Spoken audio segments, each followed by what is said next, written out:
हाँ चला। देखो बच्चा, शैव धर्म के बारे में हम लोगों ने पढ़ा दिया था आपको। अब जल्दी से इसको एक बार रिकॉल कर लेते हैं। ठीक है, शैव धर्म मिला आपको। तो शैव धर्म के बारे में आपको बताया था, यानी शिव जी की पूजा करते हैं लोग। ठीक है, तो लिखा हुआ भगवान शिव की पूजा करने वालों को शैव या शिव से संबंधित जो है कहा जाता है, इनको शैव धर्म वाला कहा जाता है। ठीक है, ये सब बातें हमने समझा दी थी आपको, बस रिकॉल हो रहा है एक तरीके से। इससे पहले दो वीडियो शैव धर्म वाला, फिर वैष्णव धर्म वाला, फिर ईसाई धर्म वाला, ये सब बता दिए हमने, बस इसी का रिकॉल हो रहा है। शिवलिंग देखो, फिर आगे देखो, शिवलिंग उपासना का प्रारंभिक पुरातात्विक साक्ष्य जो है हड़प्पा संस्कृति के अवशेष से मिलता है। ये बात बताई थी हमने।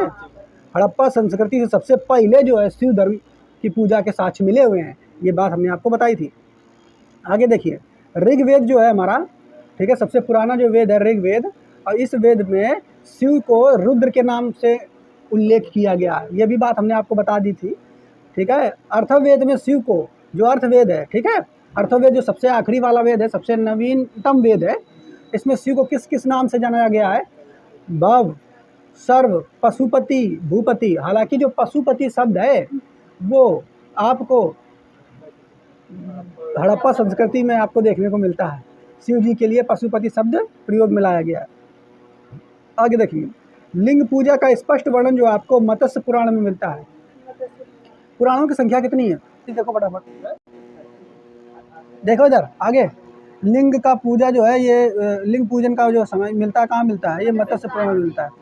आगे देखो, महाभारत के अनुसार अनुशासन, महाभारत में जो है एक अनुशासन पर्व है, उसमें भी लिंग पूजा का वर्णन मिलता है। ठीक है, और जैसे देखो इधर, जैसे रामायण में क्या है? रुद्र का मतलब शिव जी। रुद्र की पत्नी के रूप में पार्वती का नाम जो है वो तैतरीय आरण्यक मिलता है वो आपको। ठीक है, हाँ, ब्राह्मण ग्रंथ है।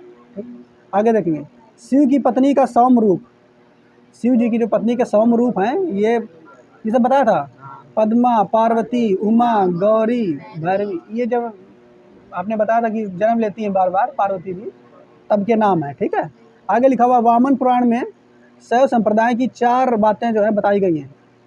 ठीक है, संख्या जो है, सॉरी, वामन पुराण में शैव संप्रदाय की 4 संख्या जो है बताई गई। ठीक है, तो वामन पुराण में शैव संप्रदाय की 4 संख्याएं बताई गई। ये बताया था आपको कि शैव संप्रदाय भी 4 भागों में बटा है। कौन कौन है वैसे 4 भाग? एक देखो, ये बताया था आपको, एक पशुपति, कापालिक, ठीक है, लिंगायत और कालामुख। कालमुखी या कालामुख एक ही बात। पशुपत और लिंगायत तो तुम्हारे तमिलनाडु के आसपास है, कापालिक और घोरी हो सकते हो। आगे देखो, पाशुपत, देखो क्या कर रहा है? पाशुपत संप्रदाय शैवों का सर्वाधिक प्राचीन संप्रदाय है। ठीक है, तो पाशुपत संप्रदाय है, शिव को मानने वाले में सबसे पुराना संप्रदाय है, और इनके संस्थापक लकुलीस थे। ये सब लिखाया था आपको, जिन्हें भगवान के 18 अवतारों में से एक माना जाता है, शिव के। ठीक है, शिव के 18 अवतारों में एक माना जाता है लकुलीस को। ठीक है, आगे देखो, पाशुपत संप्रदाय के अनुयायियों को पंचार्थिक कहा जाता है, और इनके मत का प्रमुख सैद्धांतिक ग्रंथ जो है वो पाशुपत सूत्र है। ठीक, तो इनका जो प्रमुख ग्रंथ है वो क्या नाम है उसका? पाशुपत सूत्र। आगे देखिए, श्रीकर पंडित एक विख्यात पाशुपत आचार्य थे। श्रीकर पंडित एक विख्यात पाशुपत आचार्य थे। आगे देखेंगे, अगला पॉइंट जो है लिखा हुआ है क्या इसमें? कापालिक संप्रदाय के इष्ट देव भैरव थे।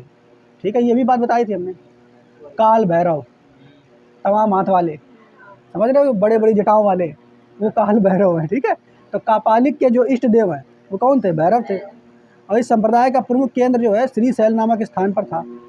अब ये स्थान कहाँ पर था आप लोग इसको देखेंगे भाई, हमें नहीं पता इसके बारे में। इस संप्रदाय का प्रमुख केंद्र जो है श्रीशैल नामक स्थान पर था।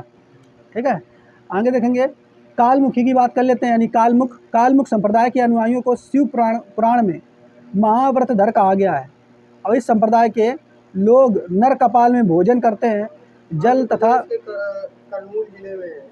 अच्छा, हाँ, ठीक, आंध्र प्रदेश में कर्नूल जिला पड़ता है। तो ये पहाड़ है सर। अच्छा, कृष्णा नदी के किनारे। अच्छा, तो ठीक है, ठीक, तो देख लो, ये कापालिक जो है ये कहाँ है? आंध्र प्रदेश में। ये जो पिक्चर देखी होगी आप। और क्या बताया? लिंगायत संप्रदाय जो है ये कहाँ पर प्रचलित था? सबसे ज़्यादा दक्षिण में प्रचलित था, और इन्हें जंगम भी कहा जाता है। ये भी बताया था हमने। और इस संप्रदाय के लोग शिवलिंग की उपासना करते थे। ठीक है, आगे देखेंगे शून्य संपादने लिंगायतों का प्रमुख धार्मिक ग्रंथ है। ठीक है, तो शून्य संपादने जो है लिंगायतों का प्रमुख धार्मिक ग्रंथ है। आगे देखेंगे बसव पुराण में लिंगायत संप्रदाय के प्रवर्तक, ये भी बताया था आपको कि लिंगायत संप्रदाय के प्रवर्तक कौन है? अल्लाह प्रभु और बासव, जो कि उनके शिष्य थे। ठीक है, और जबकि फेमस करने में लिंगायत संप्रदाय को बासव का सबसे ज़्यादा योगदान था। ठीक है, इस संप्रदाय को वीर शिव संप्रदाय भी कहा जाता है। ये कुछ प्रमुख बातें हैं। आगे देखो, और ये बात बता रहे हैं बासव के बारे में। देखो क्या लिखा हुआ है, कह रहा है बासव व उनका भतीजा चन्ना बासव कर्नाटक के कलचुरी राजाओं के दरबार में रहते थे और जैनों के साथ कठिन संघर्ष के उपरांत उन्होंने अपने मत की स्थापना की थी। ठीक है, अब एक चीज़ देखना है यहाँ पर, ये जैनों के साथ कठिन संघर्ष हुआ था। अब एक चीज़ बताइए, जैन वहाँ पे कैसे आ गए? भाई कर्नाटक है, जैन कैसे आ गए वहाँ? देखें क्या बातें बताई। देखो इन्होंने स्थापना की, उन्होंने जाति प्रथा, किन्होंने? ये बात बताई थी हमने आपको, बासव जो है जाति प्रथा का कड़ा विरोध किया। किसने? बासव ने। ठीक है, उपवास कहाँ रखते हो, इसका विरोध किया। प्रीति भोज मतलब समझते हो, कुछ भी होता, शादी भी हुआ तब प्रीति भोज, जन्म हुआ किसी का, छठी माँ प्रीति भोज होता है कि नहीं, एक्स्ट्रा खर्चे हैं एक तरीके से, तो उसमें प्रीति भोज, मृत्यु होता तब भी तो प्रीति भोज होता है। क्या उसे बोलते हैं, 13वीं, तभी इसका विरोध, मृत्यु भोज कह सकते हैं उसको। तो इसमें किसका इन्होंने विरोध किया था? तीर्थ यात्रा का भी विरोध किया। किसने? बासव ने। बलि प्रथा का स्वीकार किया था। ठीक है, बाल विवाह का भी विरोध किया इन्होंने, हाँ, और विधवा विवाह की अनुमति दी। बात समझ पाए? इसके बाद देखो, ये बताओ तब से चला आ रहा है। ठीक है, प्राचीन समय में बासव नाम के व्यक्ति जो है इन्होंने किया था। देख लो जल्दी, फटाफट पढ़ो इसे। आगे क्या लिखा हुआ है? 10वीं शताब्दी में मत्स्येंद्र नाथ ने नाथ संप्रदाय की स्थापना की और ये इस संप्रदाय का व्यापक प्रचार प्रसार बाबा गोरखनाथ के समय हुआ। ये बात बताई थी हमने गोरखनाथ के बारे में। गोरखनाथ ने वर्ण व्यवस्था तथा ब्राह्मणों के विशेषाधिकार की आलोचना की। तो बाबा गोरखनाथ की पूजा इसीलिए बहुत ज़्यादा होती है। मंदिर बना हुआ है गोरखपुर में, बहुत भव्य मंदिर बना हुआ है। नाथ संप्रदाय के तो है, नाथ संप्रदाय के, हम योगी तो उसी संप्रदाय के हैं, इसी संप्रदाय के नाथ संप्रदाय। उनके द्वारा ये बात बताई थी ना हमने आपको, प्रतिपादित सिद्धांत को जो है तंत्र कहा जाता है और इनकी सदस्यता बिना जाति भेद सबके लिए खुली थी। बात समझ पाए कि जाति भेदता इन्होंने समाप्त कर दी थी। आप कोई भी आकर के नाथ संप्रदाय में शामिल हो सकता है। आगे देखेंगे, दक्षिण भारत में शैव धर्म चालुक, राष्ट्रकूट, पल्लव, चोल के समय जो है लोकप्रिय रहा था। और पल्लव में क्या बता रहा है, पल्लव काल में शैव धर्म का प्रचार प्रसार नायनारों द्वारा किया गया। और नायनारों संतों की संख्या पूछी जाती है, नायनार संत कितना है? 63। ये संत रहा है एक तरीके से, इनका ग्रुप रहा है। आगे देखेंगे हम लोग, जिसमें प्रमुख संत कौन कौन है? अपार, तिरुज्ञान, संबंदर, सुंदर मूर्ति आदि का नाम उल्लेखित है। ठीक है, तो और आगे देख लेते हैं, ये पशुपतिनाथ मंदिर, इसके बारे में बताया था हमने आपको, नेपाल में है। नेपाल की राजधानी काठमांडू से 3 किलोमीटर उत्तर पश्चिम में बागमती नदी के किनारे देवपाटन गांव में स्थित एक शिव मंदिर है। और नेपाल के धर्मनिरपेक्ष राष्ट्र बनने से पहले यह मंदिर, नेपाल धर्मनिरपेक्ष 2017 में बना था, उससे पहले नेपाल हिंदू राष्ट्र था। ठीक है, क्या नेपाल को छोड़ो, कोई बात नहीं, हम लोग आगे देखते हैं। अरे यार क्या हो गया, आगे देखो जल्दी से फटाफट, कहाँ पहुँच गए हम लोग?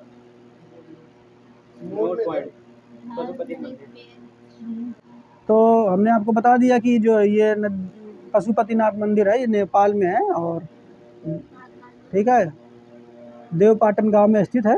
और नेपाल के धर्मनिरपेक्ष राष्ट्र बनने से पहले ये मंदिर राष्ट्रीय देवता भगवान पशुपतिनाथ का मुख्य निवास स्थान माना जाता था। और इस मंदिर परिसर को 1979 में जो है यूनेस्को में जो है शामिल किया गया था। ठीक है, ये भी बात याद रखना है, इसकी शैली जो है वो पैगोडा शैली है। ठीक है, क्लियर। आगे देखोगे, एलोरा के बारे में भी बताया था हमने आपको कि एलोरा की गुफाएं तो बड़ी भाई फेमस हैं, है ना। तो एलोरा की गुफाएं जो है बहुत फेमस है। इसी में बना है प्रसिद्ध कैलाश मंदिर। अब कैलाश मंदिर की विशेषता तो हमने आपको बताई है, ये पत्थर पूरा ऊपर से पत्थर ऊपर से काट करके नीचे की ओर बनाया गया था। ठीक है, और इसका निर्माण राष्ट्रकूट शासकों ने करवाया था। इसको बनाने में 150 साल लग गए थे, सोचिए। 150 साल, समझ रहे हो ना। क्या कह रहा है, एलोरा का प्रसिद्ध कैलाश मंदिर राष्ट्र को शासकों ने बनाया था और चोल राजा राजराज प्रथम ने तंजौर में स्थित राजराजेश्वर शैव मंदिर का निर्माण कराया था, जिसे बृहदीश्वर जो मंदिर के नाम से बहुत इंपॉर्टेंट है ये। बृहदीश्वर मंदिर का निर्माण किसने कराया था, चोल शासक राजराज फर्स्ट, ठीक है। हाँ, इनको याद रखना है। आगे देखो, कुषाण शासकों की मुद्राओं पर शिव तथा नंदी का एक साथ अंकन प्राप्त हुआ। अब इसके बाद बचेगा वैष्णव धर्म, वो हम लोग कल इसको पढ़ लेंगे, वैष्णव धर्म, और बाकी सारे धर्म के बारे में कल रिवाइज कर लेंगे, ठीक है। तो आज के लिए इतना ही।